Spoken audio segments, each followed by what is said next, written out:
Hello, and welcome here, or welcome back.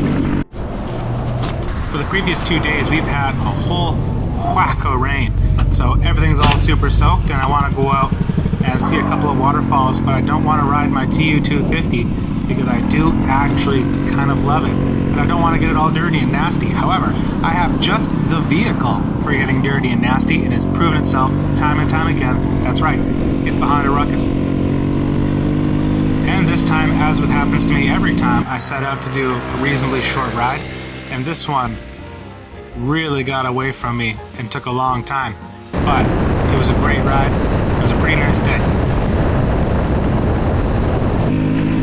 It definitely took a little while to get used to the Honda Ruckus again, but once I did get used to it, I just started smacking these puddles. I came out here wearing a waterproof jacket, some waterproof pants, and some waterproof boots. However, what I did not account for is that the water would run down my waterproof pants into my boots, and so my feet were swimming all day long, but this was well worth it. And it used to be that when I came across a massive puddle like this, I would find it worrisome because I was frequently using this Honda Ruckus for commuting.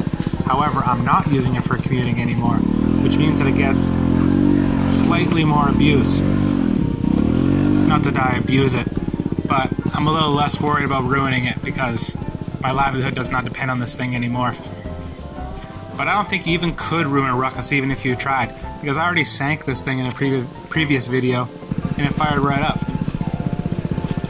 But even so, a little bit of caution does not hurt, because even if I did sank it, and even if it didn't matter, it would still be very inconvenient to get stuck out here.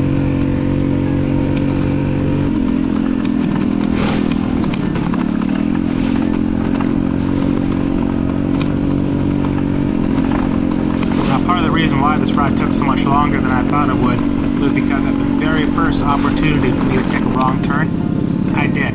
So I spent about 45 minutes getting myself back on track. Not that I went entirely the wrong way, but I certainly didn't go the driest or the fastest way.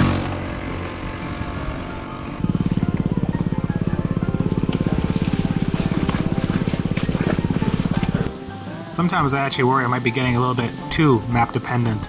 But man, I just don't like getting lost.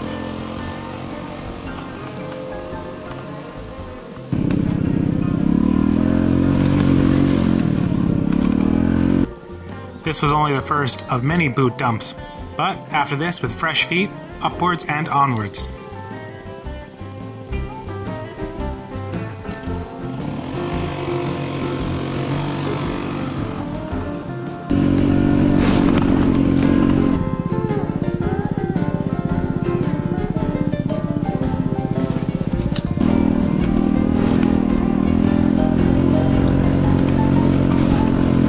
So you'll see I am going to get to the waterfall that I intended to get to. However, I thought that this was the trailhead, which it wasn't. I went some way up it, and it turned out to be some guy's driveways. Then I had to turn myself around and then go down.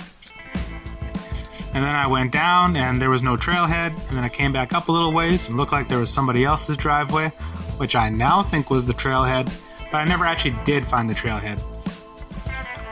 So rather than find the trailhead, I went to the bottom of the river where I was pretty sure that this waterfall drained out onto, and I just walked backwards up the river until I found a stream which seemed to line up with the waterfall on the map, and then I walked backwards up the stream until I found the waterfall.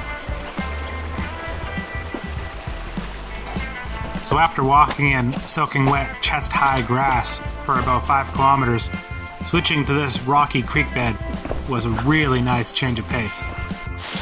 And then just like that, just like the GPS coordinates said, there it was, the Fisher Hill Waterfall, looking exactly like it's supposed to.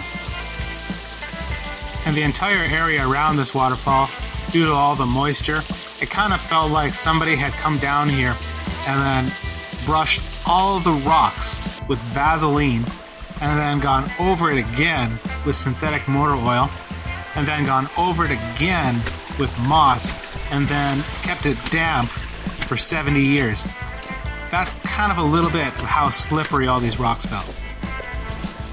And then on my way back, I continued to walk backwards up the stream, and then I found the trail, and then the trail dead-ended, and then because I didn't want to walk around too much, I just walked through the wilderness until I found my ruckus again. And that was that. So don't ask me how to get to this waterfall, and don't ask me how to leave it, because I don't know. In any case, I hope you've enjoyed this video, because I enjoyed making it.